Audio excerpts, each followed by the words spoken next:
Entonces ya vimos que la norma del vector es la raíz cuadrada de la suma de los cuadrados de las componentes del vector. En este caso, las componentes del vector son a en x y b en y, y por lo tanto su norma es la raíz cuadrada de a cuadrado más b cuadrado.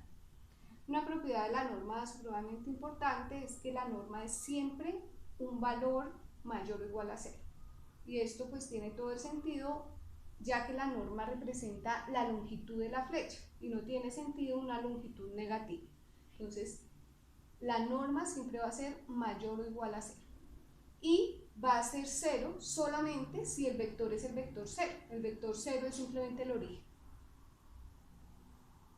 La otra característica del vector, que es su dirección, se define como el ángulo θ que forma la flecha con el eje positivo de las x, pero ese ángulo se debe tomar en el sentido positivo.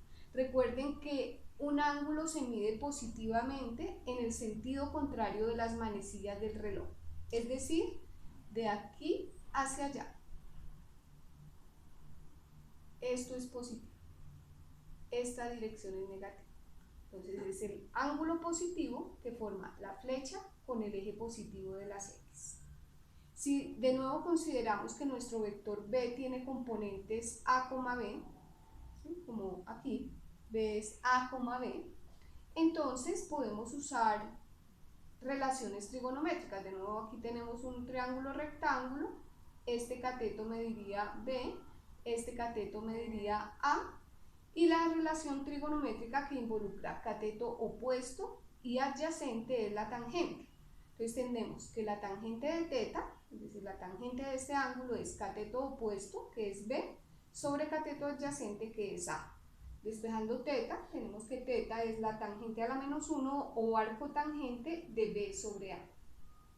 En general, tenemos que las calculadoras, dado que la tangente es una función periódica con periodo pi, solamente nos van a arrojar valores de la tangente inversa en el intervalo de menos pi medios a pi medios, es decir, en este rango de ángulos, desde menos pi medios hasta pi medios. Entonces, hay que tener presente en dónde está ubicado mi vector, porque si mi vector está ubicado por acá, la calculadora no me va a arrojar valores ni en este cuadrante, solo me va a arrojar valores en este cuadrante o en este cuadrante. De esto, ¿qué es importante tener en cuenta? Que si mi vector está ubicado en el cuadrante número 1, su dirección debe ser un ángulo entre 0 y pi medios. Que si mi vector está en el cuadrante 2, 3 o 4, sus direcciones deben estar respectivamente entre pi medios y pi, 3 pi medios y 2 pi. Siempre vamos a medir los ángulos positivos, ¿de acuerdo? Entonces no nos puede dar menos pi quintos, por ejemplo, sino lo tendríamos que volver positivo el ángulo y que corresponda a la ubicación del vector en el cuadrante correspondiente. Vamos a ilustrar esto con algunos ejemplos.